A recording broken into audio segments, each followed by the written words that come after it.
Here you see three different graphs. What I'm plotting on the x-axis is the neighbor's influence. On the y-axis is node i's state. This is node i's state, and this is neighbor's influence. The first graph is actually for random walk model that we will talk more about in this lecture's advanced material part of the video.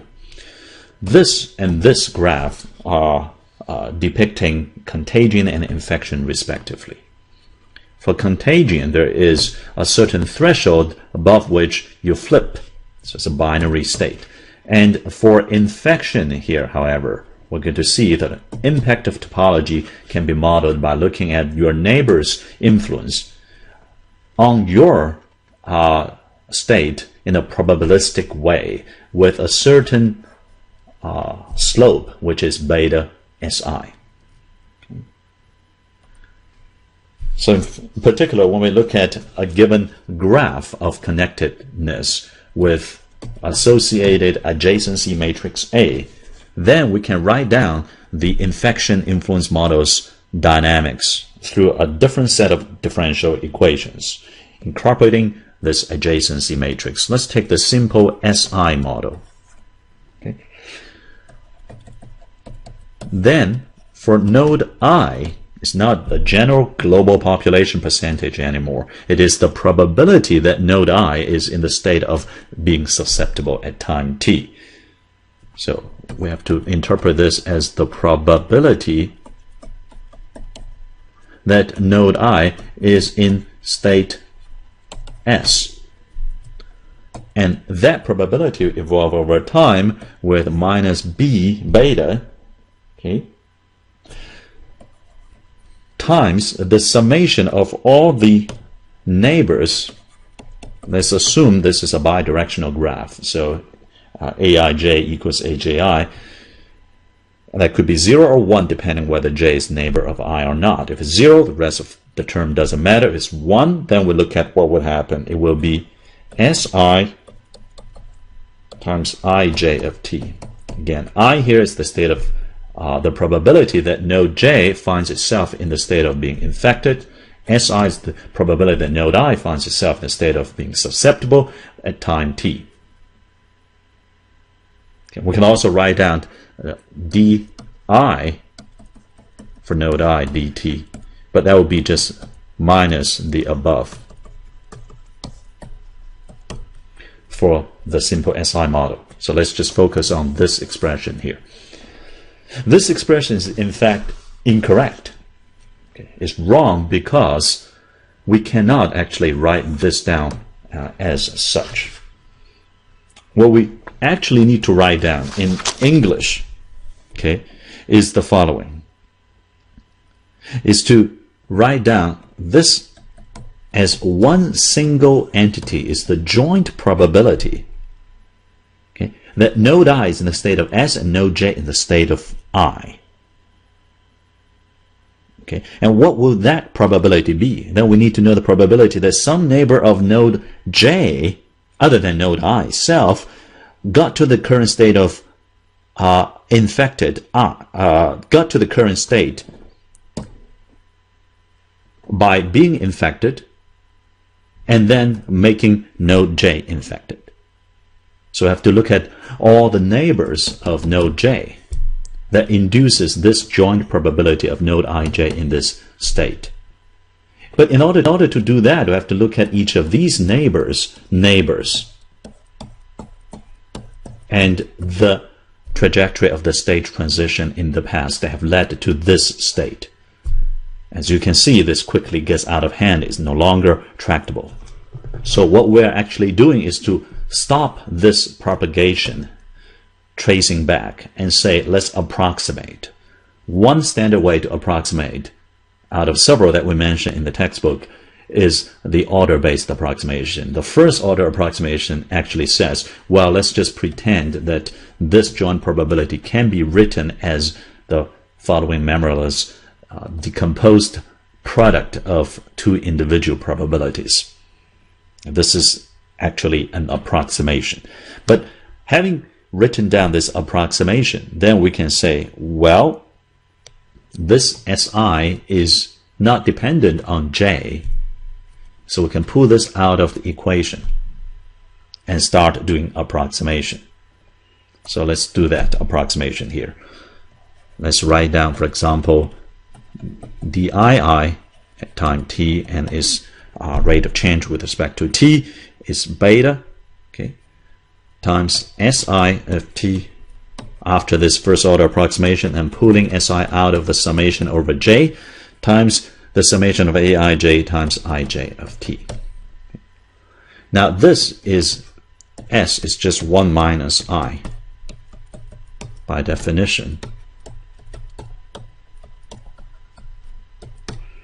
And now we have to make yet another approximation to say that during the early time of infection, the percentage of the probability you find yourself infected is very small, so we'll approximate this by erasing this part.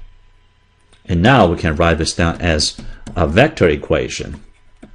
Write the probability of each node may find itself in the infected state at time t as I. This is not identity matrix in this lecture. Okay, it's just a vector of these entries stacked up equals beta times the matrix A, adjacency matrix, times this vector at time t.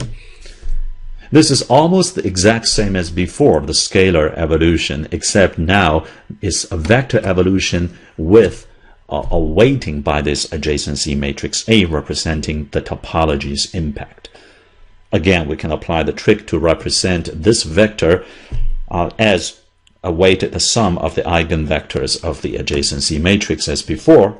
Skipping the derivation, we see that the solution of this vector of probabilities is the summation of some weighting factor, doesn't matter, times e to the beta lambda k times t times vk. These vk's are the eigenvectors of the adjacency matrix A of this given graph indexed by k, and this summation by k, and is weighted by this exponential factor e to the beta. Beta is the given disease spreading rate times the current time t times the corresponding eigenvalue. So as time goes on, the largest eigenvalue will dominate effect, and that's going back to our old story again. Okay. Now I want to end this model, and therefore actually this lecture and the sequence of 2 lectures on influence model with a case study on the disease of measles. Okay. Measles is an infectious disease that causes about 1 million deaths worldwide each year, but in developed countries the population is sufficiently vaccinated. It affects very few people. It achieves what's called a herding immunity. That says that there's enough immunized population that the infection will not cause a pandemic. What is a herd immunity then? So we want S of 0 at initialization time sigma to be less than 1 to prevent the infected population from flaring up. That means we need S of 0 less than 1 over sigma. That means we need the initial recovered, presumably through vaccination program, population percentage be bigger than 1 minus 1 over sigma. For measles, people have estimated from previous outbreaks of the infection that the sigma is very big. It's about 16.67. That means we need this initial vaccinated rate to be 94%, which is big but not that close to 100%. Now, however, the vaccination is not always effective. It's only about 95% effective. So that translates, we actually need the vaccination rate to be 99% in order to achieve herd immunity, to achieve this condition. So back in 1963 in the US, okay, the measles population started drop because of the introduction of the measles vaccination. but then it still stayed around 50,000 people every year. In 1978, the US government tried to make the immunization coverage wider to eliminate measles, but it dropped to about 5,000, but stayed around there. In fact, sometimes it went up to 15,000. So just increasing the coverage of immunization didn't help. In 1989, US government introduced the 2-dosage program. So you have to get 1 dosage when you're around 1 year old, another around 5 years old before you go to school, a public place all the time. And this time, the 2-dosage program, which is much more expensive than the single dosage program, was able to achieve the vaccination rate 99% needed to counter this large sigma of 16.65 for measles in order to satisfy this condition and thereby achieving herd immunity. And indeed, since then, the number of reported cases of measles dropped to under 100 within a few years' time.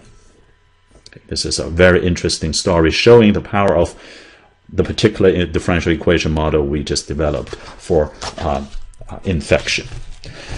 Now, we have touched upon 4 influence models together with 3 more in advanced material part of these 2 lectures videos. Altogether 7 influence models.